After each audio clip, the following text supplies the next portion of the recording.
Over 100 countries worldwide, including the United States, Japan and the UK, have pledged to hit net zero emissions by 2050, a goal which also became law across the European Union this year. But what is a net target and how does the EU plan to get there?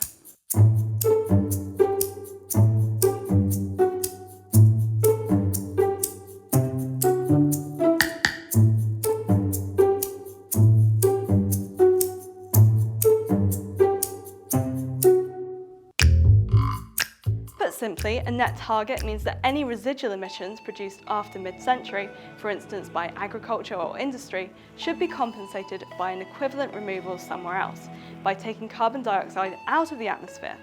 The simplest way to do this is to use nature-based solutions like forests or peatlands, which capture and store carbon, or man-made technologies like direct air capture, which uses giant fans to suck carbon dioxide directly from the air. If you think this is some futuristic technology, think again.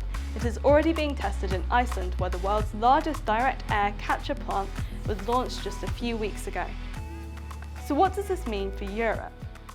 Well, in its recently adopted climate law, the European Union agreed to include a net emissions target for 2030, meaning some carbon removals will be accounted for when meeting the bloc's climate goals. That soon became controversial in the European Parliament, which debated the proposal earlier this year. That's because measuring the amount of carbon sequestered by land is infamously difficult. But also because removals are not always permanent. Forests, for instance, are losing their capacity to absorb CO2 because of wildfires and pests, which are becoming more frequent because of climate change. When a forest goes up in flames, the CO2 emissions are immediately released back into the atmosphere. Green lawmakers in the European Parliament protested against the EU's net target, saying it would only equate to a reduction in greenhouse gas emissions of 53% compared to the 55% initially tabled by the European Commission. But the European Commission stood firm, saying net targets are recognised under the United Nations climate framework. As a sweetener for the European Parliament, it tagged on an agreement to limit the contribution of carbon sinks, like forests, to 225 million tonnes of sequestered capacity. It also promised to increase that capacity to 300 million tonnes. This led to some MEPs claiming that the EU's 2030 target would actually cut emissions by 57% by 2030, setting the bar higher than the Commission's initial 55% target plan. But the EU executive didn't stop there.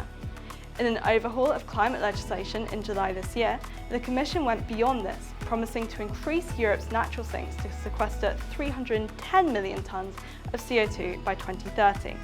If this was to materialise, it would mean a huge U-turn for Europe's carbon sinks, which have steadily declined over the years to reach 263 million tonnes of carbon in 2018. One way in which Europe hopes to reach that goal is by planting at least 3 billion trees by 2030. That will need to be well planned in order to make a positive impact. Planting the wrong variety of trees can have a devastating impact on biodiversity and could leave forests more vulnerable to pests or wildfires. Europe is also looking to protect 30% of its land, including protection for old growth forests, which are key habitats for biodiversity and are needed for capturing carbon. That way, the European Union is not only aiming to reach its climate goals, it also aims to restore biodiversity and make Europe more resilient to future climate change.